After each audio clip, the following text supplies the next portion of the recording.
Peldaño número 8. Cuéntalo. En los ejemplos del peldaño anterior, la solución no está en combatir la ira, en hacer un curso sobre agresividad, en llegar a un acuerdo para evitar los celos o en resolver la desesperación, encontrando un trabajo, ya que el problema de la desesperación quedaría por resolver. En todos los casos, la solución pasa por curar los miedos, ya que un miedo no curado hoy volverá a manifestarse mañana, sea con esa o sea con otra cara. Si te pones a tratar los celos, la ira, la tristeza o la ansiedad, sin analizar el origen, estarás tratando los síntomas, pero perpetuando el problema. Eliminar un problema y no observar sus causas es como secar el agua y no cerrar el grifo. O si te gusta, más calentito. Cada vez que tomamos un calmante sin resolver el problema, estamos apagando la alarma sin extinguir el fuego. ¿Y qué tengo que hacer para sanar cada miedo que tenga? Cuéntalo. El miedo se sana exponiéndolo. ¿Cómo? Tirando del hilo. Reconozco que cuando mi hijo me dijo que quería irse al extranjero a estudiar, mi cuerpo se atenazó. Ok, pero ¿por qué se atenazó? Porque me hizo sentir que iba a sufrir una pérdida de control, de cercanía, de amor.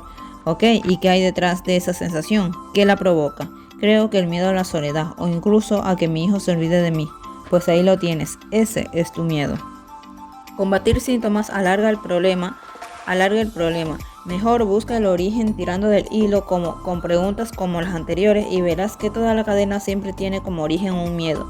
En caso serio, por supuesto, tendrás que buscar ayuda de un profesional, pero el proceso siempre será el mismo. Reconocer de viva voz ese miedo, contarlo. Cada vez que expones un miedo, una parte de ese miedo muere. Un día, hace años, me encontraba circulando por Madrid en el coche de mi amigo Jesús mientras él conducía a velocidad de tortuga. Esto es de tortuga según mi impaciente percepción.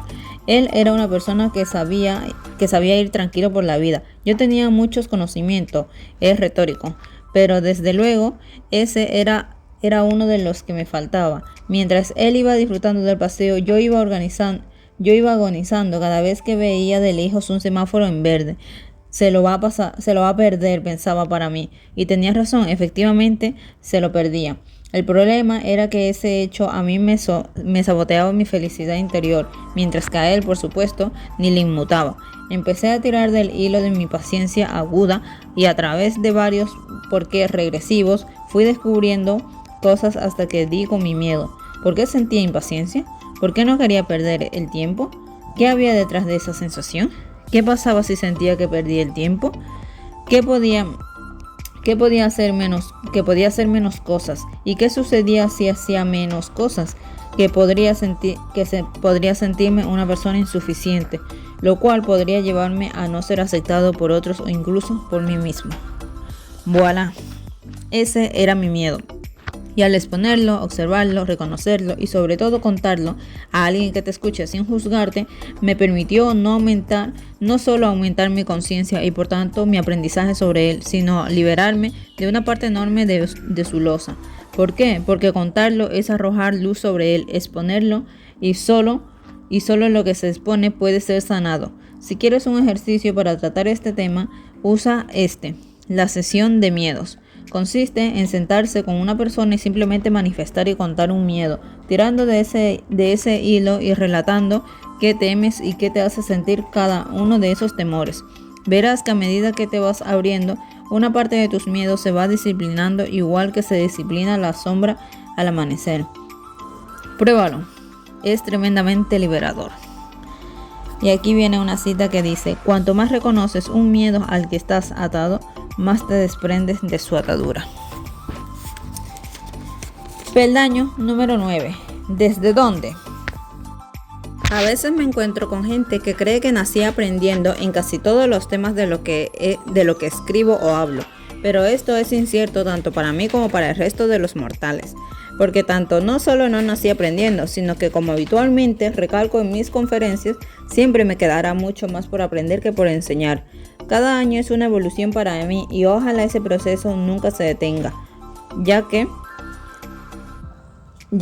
un hoy sin crecimiento es un mañana sin evolución. Sin embargo, la del último año es posible que sea una evolución superior al de todos los demás años. El otro día bromeaba con un amigo al decirle que este libro me está enseñando a mí mucho más que yo a él. Y en todo ese proceso de evolución por el que tantas gracias doy, hay una pregunta que quizá haya marcado uno de los principales puntos de inflexión en mi propio crecimiento personal. Es una pregunta que da nombre a este peldaño. ¿Desde dónde?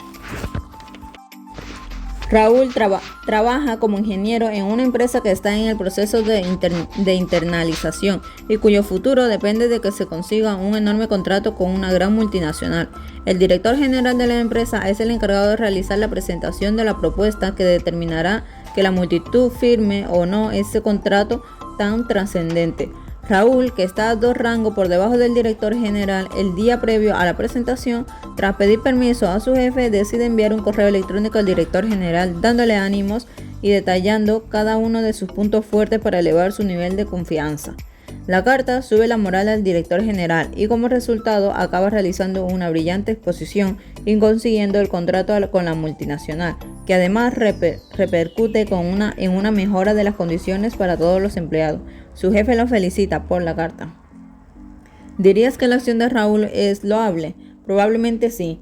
Ahora, imagínate que se añade un dato a la ecuación. Tomas un café con Raúl y este te confiesa que conseguir que esa presentación saliera bien era la única de sus motivaciones y que el único motivo por el que mandó esa carta era con el fin de caerle mejor al director general de la empresa y con ello manipularlo para lograr su ascendido y conseguir el puesto de su jefe, a pesar de considerarse menos preparado que su jefe para desempeñarlo. El 100% de su motivación era el interés personal. ¿Cambia eso las cosas? A nivel externo no, ya que en ambos casos el director se beneficia de los ánimos, pero a nivel interno la diferencia es abismal. ¿Por qué? Porque por la pregunta en la que se centra este peldaño, ¿desde dónde ha actuado? Existen 2 lugares desde donde actuar y seguro que lo puedes adivinar, desde la bolsa negra y desde la bolsa blanca. Actúas desde el miedo a lo que no quieres que suceda o desde el amor hacia lo que sí, porque quieres que pase algo malo o provocar algo bueno, para buscar solo el bien propio o también el de otros. Si hubiera mandado la carta por el bien de su director general de la empresa y de los empleados, entonces la motivación de Raúl partiría desde su bolsa blanca, ya que busca su propio interés, pero también el interés colectivo. Si la manda exclusivamente por su propio bien, aunque sus intereses entren en conflicto con los de los demás, entonces su motivación parte desde su bolsa negra. La acción es la misma en ambos casos, pero la motivación es radicalmente diferente. La clave está en pasar cada una de sus acciones por este filtro. ¿Desde dónde actúas? Una pregunta tan sencilla y sin embargo, el impacto que ha tenido para muchos, incluido para mí, es monumental. Cuando ayudas a un amigo desde el interés exclusivo, me motiva solo mi propio bien, entonces das con la motivación de recibir. Cuando ayudas desde el interior inclusivo, me motiva mi bien, además del bien colectivo, entonces das para dar.